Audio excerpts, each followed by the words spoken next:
Hello, hello, hello. Though the right-wing factions of the Western world have become fueled with an energetic and determined spirit, they remain unfortunately a disorganised, undirected mass. The delusional belief that populist sentiment has any significant bearing on the policies and ideas of the regime and its many institutions serves only to keep the right in this primordial jelly-like state. Thus, this video seeks to explore 10 phrases or ideas that keep the right in this state and why we must be wiser to them. Before that, I really do have to explain a bit of theory, but if you do want to go straight to the 10 phrases, then skip to this time on screen.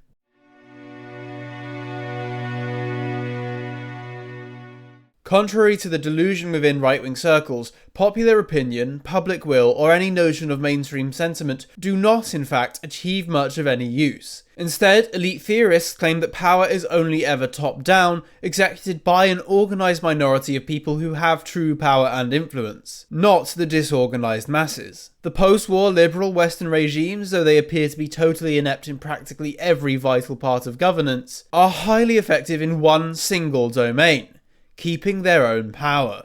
Nominally independent and impartial institutions such as the BBC, newspapers, regulatory offices and investment banks are all entities controlled by people of the same minority of new elites, in the same circles as each other, pushing the same techno-globalist liberal agendas. They're all first and foremost acting to maintain their own power. Whether you call it the World Economic Forum, the Deep State, the Regime Octopus, Blairism, or anything else, it is the same group of people in the same networks with the same destructive goals that we on the right so despise. In fact, many of their ideas are not only despised by the right, but at this point by society on the whole. So, in spite of this, how do they maintain power? Why hasn't an alternative right-wing movement been able to take control and actually reverse course in a serious and meaningful way? Chiefly, this is done through what is known as containment. I promise I will get to the 10 phrases and ideas soon, but this is important to understand. Containment is the effort by the regime to limit and manipulate anti-regime energy such that those who hold opposing ideas are left incapable of forming the necessary structures to begin seriously challenging the regime. I won't delve too deeply into all the different methods of containment, other than to say containment is most effective in doing 3 things: distracting you from the real issues,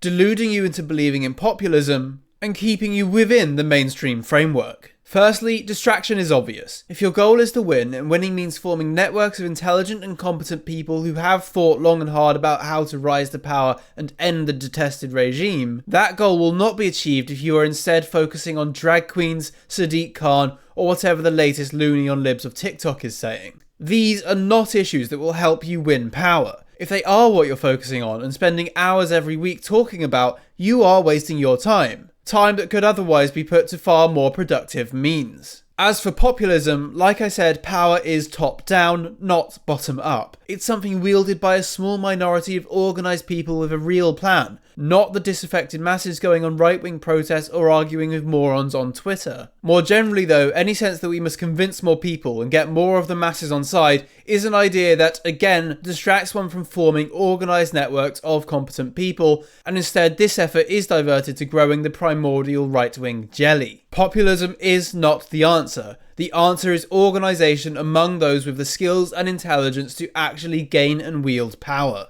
And lastly, containment seeks to limit right-wing ideas by convincing people to remain attached at the hip to the post-war liberal consensus, otherwise known as the boomer truth regime. In some regards, if you will ultimately only ever bring about the return to some prior form of liberalism that will inevitably decay back into what it is now, then it doesn't matter how strong you are, it doesn't matter how competent you are or how likely you are to win, you will only ever recreate the conditions that led us to this terrible point. If you claim to be right-wing but only ever argue for a prior form of liberalism, all you are doing is sucking up right-wing energy and turning it into what is ultimately pro-regime energy. Containment can guarantee this outcome in 2 ways. Firstly, by directly planting and promoting liberal apologists or other compromised people who will garner right-wing energy but ultimately pull it leftwards. Or secondly, you can do the same, but instead of planting someone indirectly, you can instead find someone suitable from the pool of organically growing movements, someone who sounds right-wing but not too right-wing, and getting them on side and promoting them, so that they who hold liberal views is promoted as the leader of the right-wing movement. Whomever might I be talking about?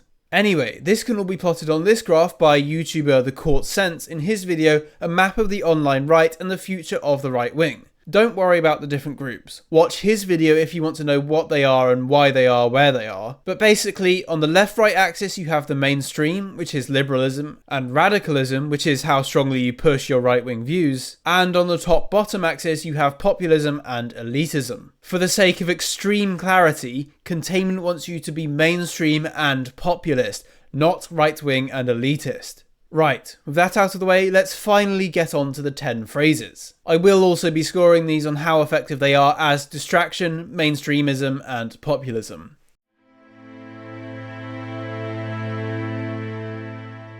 Number 1. The Overton Window.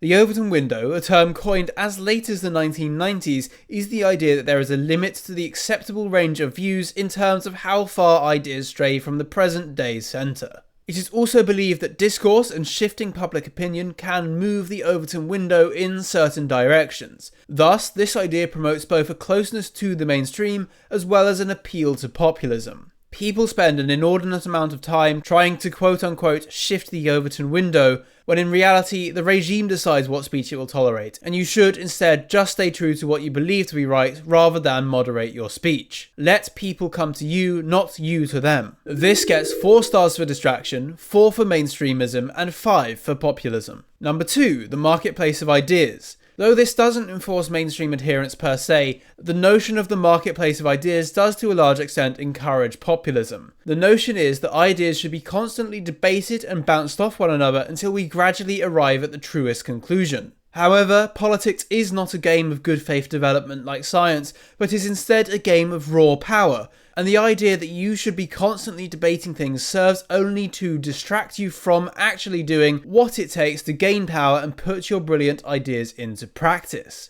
This gets 4 stars for distraction, 2 for mainstream, and 3 for populism. Number 3, Meritocracy. I made a video about meritocracy last week and would encourage you to watch that for more clarification. But essentially, the naive belief in meritocracy leaves you blind to the other more nefarious ways in which power is gained and abused, so that instead of recognizing that you are effectively being discriminated against by a tyrannical nepotistic regime, you are led to believe that only you are to blame for your lack of success, as you simply lacked the merit to have done better. This also keeps you bought into the existing institutions instead of trying to create your own. This gets 2 stars for distraction, 3 for mainstream, and 1 for populism. Number 4, Individualism. Much like meritocracy, this limits your ability to recognize the ways in which your success is limited. Additionally, a belief in individualism leaves one unable to identify with their ethnic group, their history, or even their family beyond the superficial. We are not merely individuals, but are instead part of the long continuum of the history of our nation.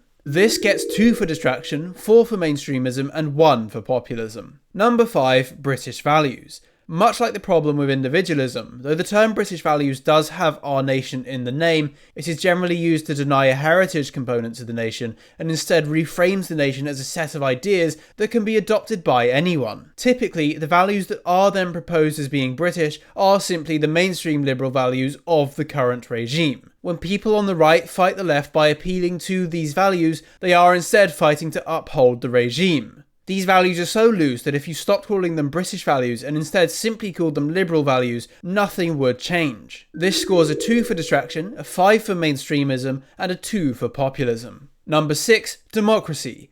As many people are starting to understand, democracy is essentially a lie. The people can vote for a policy in a manifesto several times and still be given the exact opposite. Nominally democratic states have on many occasions enacted policies despite the majority of the public being opposed to them. The reality of so-called democracies, which is especially obvious in America, is that they are instead oligarchical in nature. In any case, democracy is the definitional appeal to populism, and efforts to win in a democratic system are massive distractions from how to truly gain power. And with the way that many people can be psyoped into supporting the regime, many people with more radical ideas may simply believe that their ideas are not popular, therefore would be wrong to push regardless of how correct they are, and that people should first popularise their ideas, then push them, denying them the strength of will and self-belief to back their own arguments. This gets 4 stars for distraction, 3 stars for mainstreamism, and 5 for populism. Number 7, Hanlon's razor.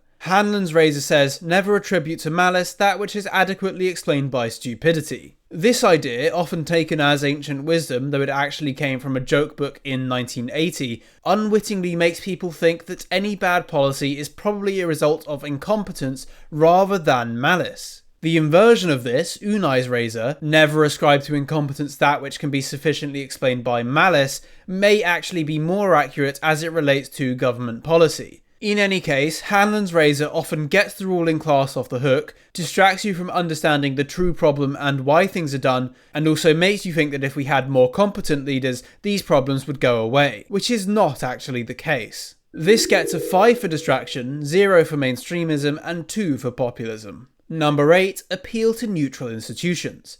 This appeal, often expressed by populists, says that the problem with institutions is their left-wing woke bias and that we should remove that bias to improve our institutions. However, this fails to grasp the true nature of power. Neutral institutions are incredibly vulnerable to being taken over by people with an agenda to the point that this is inevitable and unavoidable. Also, who defines neutral? If your society is one that largely supports liberalism, one might expect an apparently neutral institution to also support liberalism. All too often, the appeal to neutral institutions is used by the state to prohibit the broadcast of right-wing views publicly. Instead of being neutral, I think institutions should be biased towards ourselves. After all, do we not believe we are morally good? This scores a 3 in distraction, a 5 in mainstreamism, and a 3 in populism. Number 9. Appeal to law. The appeal to law fails ultimately because the law is written by those in power, though those in power do not always feel the need to obey it. If, say, you are a fundamentalist Christian, which I'm not, who wants to ban homosexual relations, which I don't, it would not do you much good to consistently appeal to a legal system that supports such a thing. If your chief defence is an appeal to law, then you have no defence against the law being rewritten by your enemies in their favour. Additionally, many laws which are far less obvious in their design and consequence may be there to entrench the liberal status quo. Thus, trying to hold your woke enemies up to legal standards written by liberals will not go very far in ending the liberal regime. In fact, it entrenches it. This gets 4 stars for distraction, 5 for mainstreamism, and 3 for populism. Finally, number 10, the left are the real racists. This and many similar such phrases, like transgenderism being homophobic, are typical of the mindset of people who want to return to prior liberalism. These phrases criticise the left and the liberal regime on liberal/leftist grounds. It's not, this idea is bad for the national interest, it's, this idea doesn't uphold liberal values. This phrase is thus entirely stuck in the liberal framing, trying to outflank later stage liberalism with earlier stage liberalism. If we want to succeed, we must start framing things in our own way, in adherence with our own moral code, not that of liberalism. This isn't about the left-wing racism per se, to which I obviously still object, but rather that the objection is done within a liberal moral framework rather than a right-wing moral framework. This scores a 4 for distraction, a 5 for mainstreamism, and a 3 for populism. And so the winner is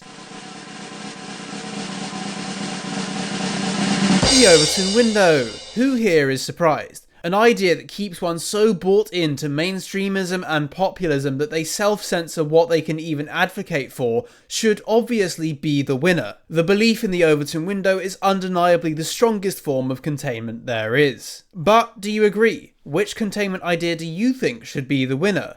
Do let me know in the comments. Anyway, I hope this video has opened a few eyes and I hope you enjoyed watching it. Other than that, please like, subscribe, and God save the King.